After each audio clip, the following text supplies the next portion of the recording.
as I am today talking about only on the left, I would say that to feel miserable for nothing at all is also wrong, is being unjust to yourself. The people who are left-sided must know that they are the spirit, that they are that beauty which has to come, which has to express itself, that they are not the people who have to suffer all the time and to live like miserable people. They are not. But because they take so much upon themselves, bear so much upon themselves, they become like that. And to avoid that bearing up, they may take to some other habits. You see, many people take to alcohol also for reason because they can't bear the pangs of life. They can't bear. That's why they take to. But once the spirit is awakened within you, you become so strong.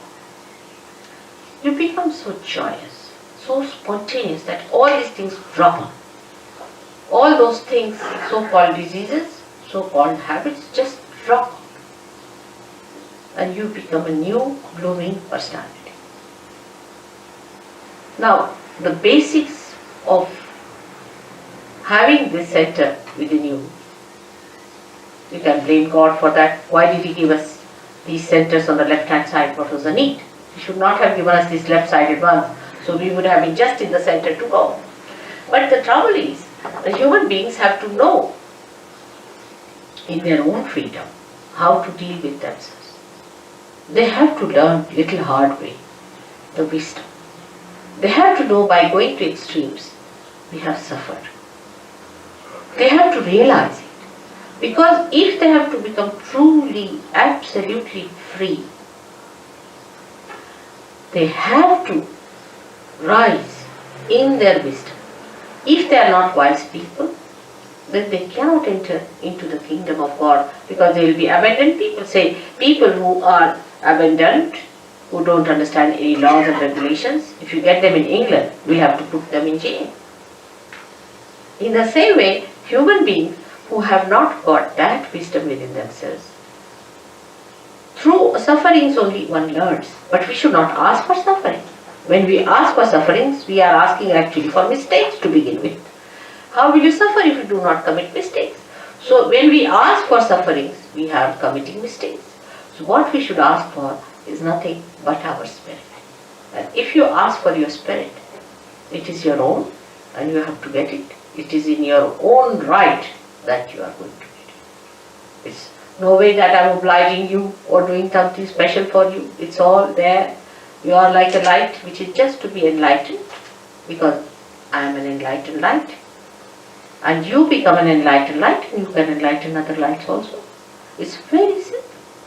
If you become an enlightened light, you can enlighten others. You don't have to bother about anything else there. You become an enlightened light yourself. That's the point.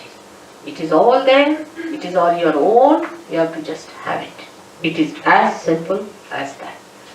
There is nothing very complicated as these people make it, or anything that these philosophers have put before you. Nothing of the kind. It's very simple. It is within you. It is spontaneous. It is a living process. As in living process you have become human beings, you are going to become superhuman beings. It's absolutely spontaneous. You can't pay for it. How can you pay? I mean, an absurdity. If it is a living process, how can you pay? How much do you pay to the tree to grow up? I mean, in anything living, do we pay anything? How much do we pay our nose to breathe? Can we pay for it? It's absurd. It's ridiculous. The way we pay for it, we cannot. It's a living process. You have to become, an egg has to become a chick. Now, how much do you pay to an egg to become a chick? Or how much does an egg pay to the mother for becoming a chicken? It's that ridiculous. But we never understand that living things are so spontaneous. We never see living. We live with matter, with the dead, not with the living things. If you start watching a tree, you start watching a flower, how it becomes a fruit. You can't even watch because it's done so slowly. You can't even watch a flower becoming a fruit. Suddenly you find all coming up. Like when I came to London from India, I found All the trees were bare, absolutely like dry sticks, absolutely like dry sticks. Within a week, what I find is the green coming. Within the second week, it was all lush. Can't believe it.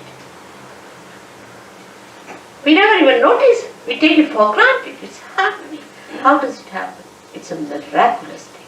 If you see it is miraculous, how these flowers, for example, the particular flowers are only on a particular tree, another are on another tree. How does it happen? Who chooses them? Who puts them in proper shape? Who organizes all that? And this is what one has to realize. And that is the all-pervading power of God that does all the living work. And once you become that, the Spirit, then this power starts flowing. You feel the power through you as Christ was touched and he said some power has gone to someone. Like that. You just become a medium of that power flowing. But you are empowered to maneuver it, to manage it, to understand it. You know completely about it. You know how to give it. You know how to work it out. You know how to cure others, cure yourself.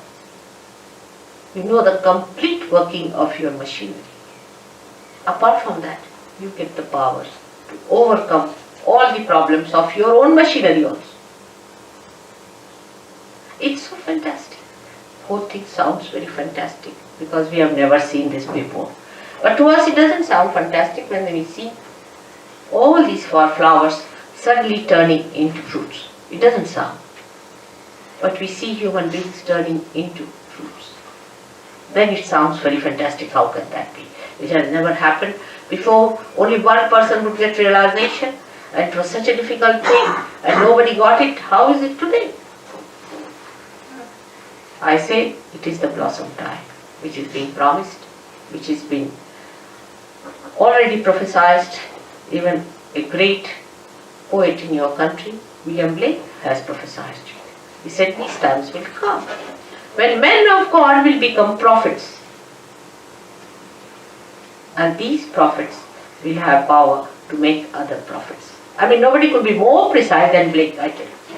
He was so great to say this will happen. And this is what we have to expect when we go to anybody for seeking. Have we become prophets? And what is a prophet? Prophet is a person who is a collective being and who knows all about it. Who is the master? We call prophet a master. And that's what you have to become, the master. And that mastery is very simple because it's all built within you. Just it has to be connected. Like anything like a television set is to be connected to the mains. It's all built in, it's there. It just starts working. In the same way, you are that. You are that. Just it is to be connected. Whatever may be your caste, community, race, nationality, shapes, heights, anything, whatever it may be, makes no difference because all of you have got this great thing within you, this power of a rebirth. And you are to be born again and you will be born again. Why not today?